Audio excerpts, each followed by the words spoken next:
ਕਈ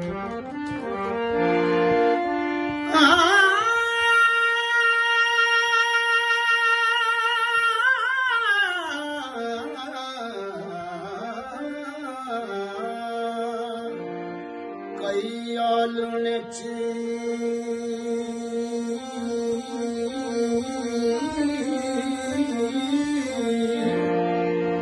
ਕਈ ਆਲਣੇ ਚ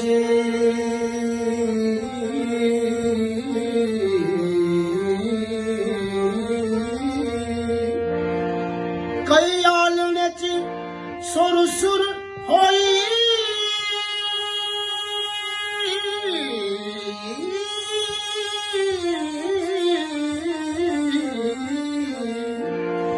ਕਈ ਆਲਣੇ ਚ ਸੁਰ ਸੁਰ ਹੋਈ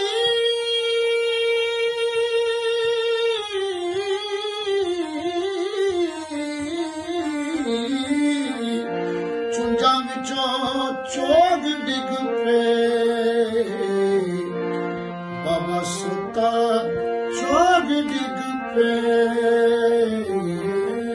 ਜੀ ਬਾਬਾ ਹਜ਼ੂਰ। अस्सलाम वालेकुम।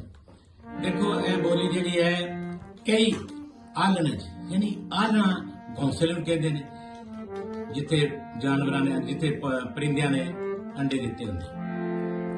कई आलने कई का मतलब किस तरह आलने जे घोंसले सुर कादी हुई है ये वो कह रहे ने उस उन्होंने बच्चों के जहां जेडे अंडे पै से उन्होंने दोनों सूरतों चो ਜਿਹੜੇ ਉਹਨਾਂ ਦੇ ਵਾਲदैन ਨੇ ਉਹ ਚਿੜੀ ਚਿੜਾ ਹੈ ਜਾਂ ਕੋਈ ਹੋਰ ਹੈ ਕਾਂ ਕਾਮੀਆਂ ਜਿਹੜਾ ਵੀ ਉਹਨਾਂ ਦੇ ਵਾਲदैन ਨੇ ਉਹ ਬਾਹਰ ਚੋਗਾ ਲੈਣ ਗਏ ਨੇ ਉਹਨਾਂ ਵਾਸਤੇ ਖੁਰਾਕ ਲੈਣ ਗਏ। ਇਹਦਾ ਮਤਲਬ ਹੈ ਕਿ ਅੰਡੇ ਨਹੀਂ ਸੀ ਉਦੋਂ ਬੱਚੇ ਬਣ ਚੁੱਕੇ ਸੀ।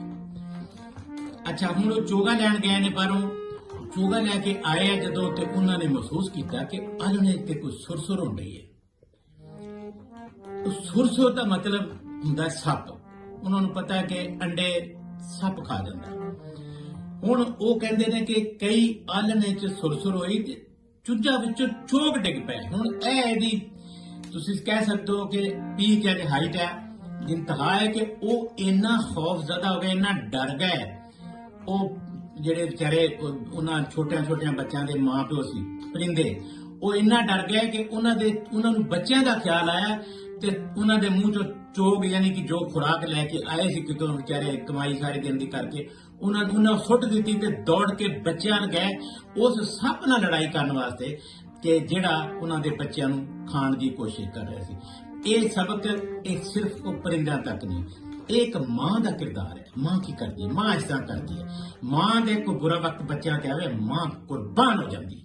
ਇਹ ਉਸ ਮਾਂ ਦੇ ਉਸ ਵੱਲ ਦੇ ਜਿਹੜਾ ਰਾਤ ਦਿਨ ਸੱਪਾਂ ਦੇ ਸਿਰੀਆਂ ਤੇ ਪੈਰ ਰੱਖ ਕੇ ਤੇ ਜਿਹੜਾ ਕਮਾਈ ਕਰਦਾ ਉਹ ਤੇ ਉਸ ਮਾਂ ਦੇ ਇਹਨਾਂ ਦੋਨਾਂ ਦੇ ਦੇ ਨੇ ਜਜ਼ਬਾਤ ਨੇ ਤੇ ਉਹ ਇਸ ਮੌਕੇ ਤੇ ਕੀ ਕਰਦੇ ਆ ਉਹ ਹਾਰ ਹੈ ਕਿ ਉਹਨਾਂ ਨੇ ਉਹ ਇੰਨੇ ਬੇਬਸ ਹੋ ਗਏ, ਇੰਨੇ ਡਰ ਗਏ ਆਪਣੇ ਆਪ ਵਿੱਚ। ਉਹਨਾਂ ਆਖਿਆ ਇਹ ਖੁਰਾਕ ਨੂੰ ਛੋੜੋ, ਚੁੰਝਾਂ ਖਾਲੀ ਕਰਦੇ ਦੌੜ ਕੇ ਆਪਣੇ ਬੱਚਿਆਂ ਨੂੰ ਗਏ ਵੀ ਮੇਰੇ ਬੱਚਿਆਂ ਨੂੰ ਸੀਨੇ ਲਾਵਾਂ ਬਚਾਵਾਂ।